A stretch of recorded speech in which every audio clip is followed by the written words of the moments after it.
Is that there's lots we still don't know, but at this point, when we look at what happened to the Malaysian Airlines jet, when we look at what happened to this AirAsia jet, can we begin to draw some conclusions about the safety standards, the speed at which these airlines have grown and expanded their service, and the increasingly bad safety record that we're beginning to see?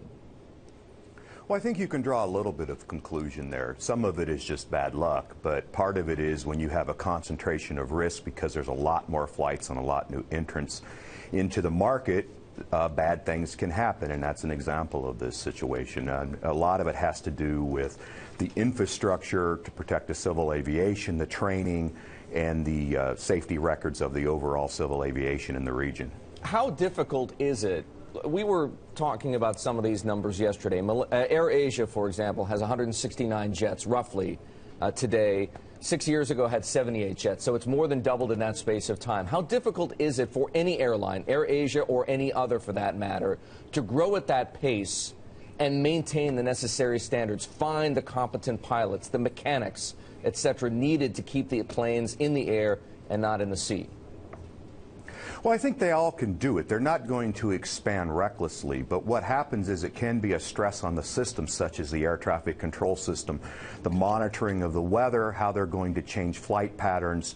In the case of this particular flight, we know there was a flight change because of weather, but that should not have caused the crash. But that's going to lead to speculation in what caused this. Was it pilot error? Was it mechanical failure?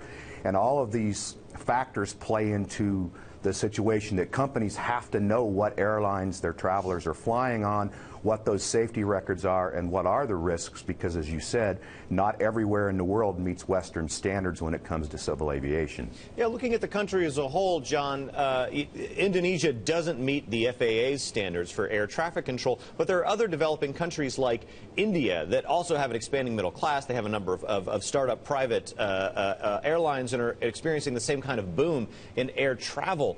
Does it have to be this way? Does Indonesia have a particularly bad record, or is this just what happens in a developing economy? Well, I think it's a combination of both. Indonesia's overall civil aviation record is not that good. But you look at anywhere in the world that's rapidly expanding and emerging markets, and you have entrants into the market, someone has to be monitoring those entry airlines, especially small regional carriers that might have cut corners, and I'm not saying AirAsia did that, but we've seen this in other parts of the world.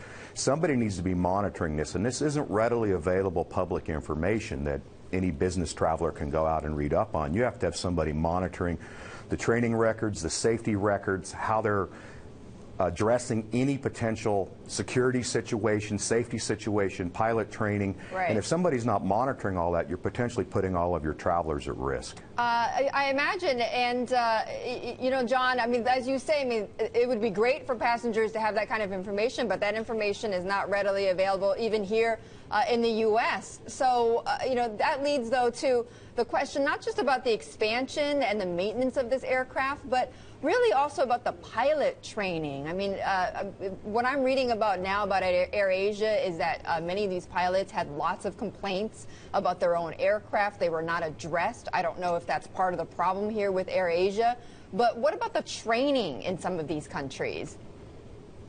Well, that's a huge issue. If you look at a lot of the past events that were really negative, where there were crashes, what you have is often it's pilot error.